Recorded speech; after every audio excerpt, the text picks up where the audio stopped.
Hello friends. Next question देखते हैं। Next question small question है।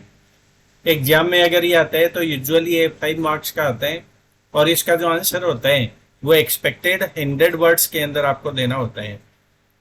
तो क्वेश्चन क्या है, पहले क्वेश्चन की रीडिंग लगा लेते हैं। Explain the doctrine of eclipse. Eclipse का जो डॉक्ट्राइन है, सिद्धांत है, वो क्या है उसके बारे में आप एक्सप्लेन करिए। एक्लिप्स का जो डॉक्ट्राइन है उसके अंदर क्या है, पहले मैं बेसिकली आपको थोड़ा सा बता देता हूँ इसका है क्या। ये चीज है जो जब कॉन्स्टिट्यूशन अप्लीकेबल हुआ इंडिया के अंदर, तो उस डेट से पहले कुछ एक्ट अप्लीकेबल थे इंडिया में। उसके बाद कॉन्स्टिट्यूशन इन्फोर्स हो गया।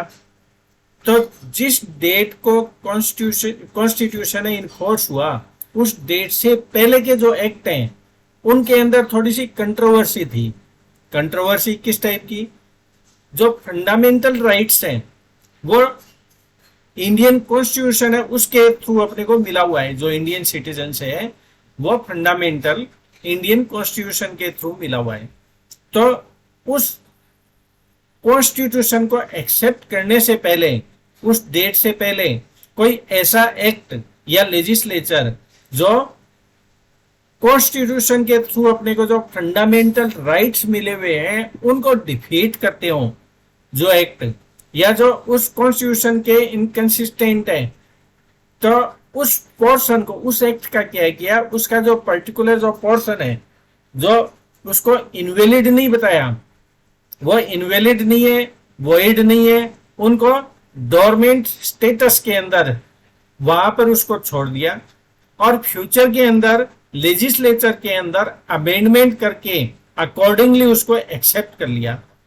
यानी जो अपना जो कॉन्स्टिट्यूशन अप्लीकेबल हुआ उसके पैरेलल या उसके अकॉर्डिंग किसी एक्ट के अंदर कोई पोर्शन है जो कॉन्स्टिट्यूशन के अगेंस्ट में था या फंडामेंटल राइट है जो इन सिटीजन के उसके अगेंस्ट में है, उस पोर्शन को बिल्कुल खत्म नहीं करके उसको डोरमेंट स्टेट के अंदर छोड़ दिया, एज इट इज, वो इनइफेक्टिव कर दिया एक तरीके से, टेम्परेरी।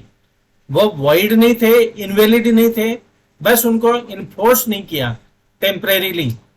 उसके बाद जैसे ही कोई लेजिस्लेचर आया उसके द्वारा जो डोरमेंट स्टेटस था उसको वहां से रिमूव कर दिया और फिर वो अकॉर्डिंगली जो उसमें चेंजेस है, एज इट इज है, जो भी सिचुएशन थी उसको इन्फोर्स कर दिया फ्यूचर के अंदर। तो अब इसका जो आंसर होगा वो कैसे, वो डिस्कस कर लेते हैं। इसकी जो लैंग्वेज है, आर्टिकल 13(1), 13 ब्रैकेट के अंदर 1, इसके थ्रू वो गवर्न होता है। Article 13(1) provides that law enacted prior to constitution shall be invalid to the extent to which it is inconsistent to fundamental rights।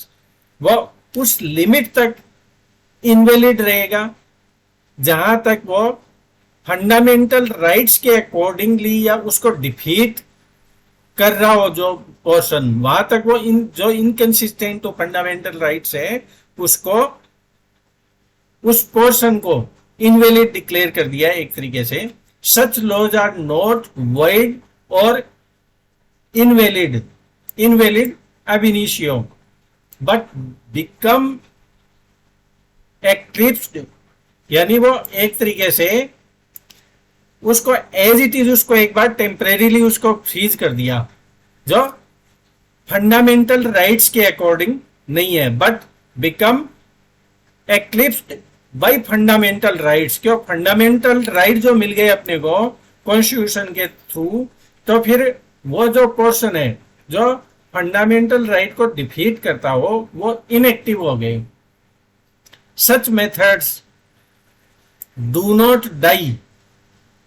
जो पोर्शन इनकंसिस्टेंट था वो खत्म नहीं हुए, बिल्कुल से वो डाई नहीं हुए, but remain in a dormant state and they are be reviewed in future if the cover is removed by any amendment। क्या मतलब हुआ इसका? दे कैन बी रिव्यूड, यानी डोरमेंट स्टेट। डोरमेंट स्टेट क्या होता है, जैसे कंपनी होती है तो कंपनी में कई बार क्या होता है उसमें वर्किंग नहीं होती, तो टेम्परेरीली उसका जो स्टेटस है वो आरओसी चेंज कर देता है, गवर्नमेंट चेंज कर देती है कि ये कंपनी डोरमेंट है, उसके अंदर वर्किंग नहीं है, सुषुप्त अवस्था के अंदर वो पड़ी हुई है, वो डेड नहीं है। डेड नहीं है, वो एक्टिवेट है, उसमें कुछ फॉर्मेलिटी पूरी करने के बाद उसके बाद उसको हम एक्टिवेट कर सकते हैं, वो डोरमेंट स्टेट हो गया।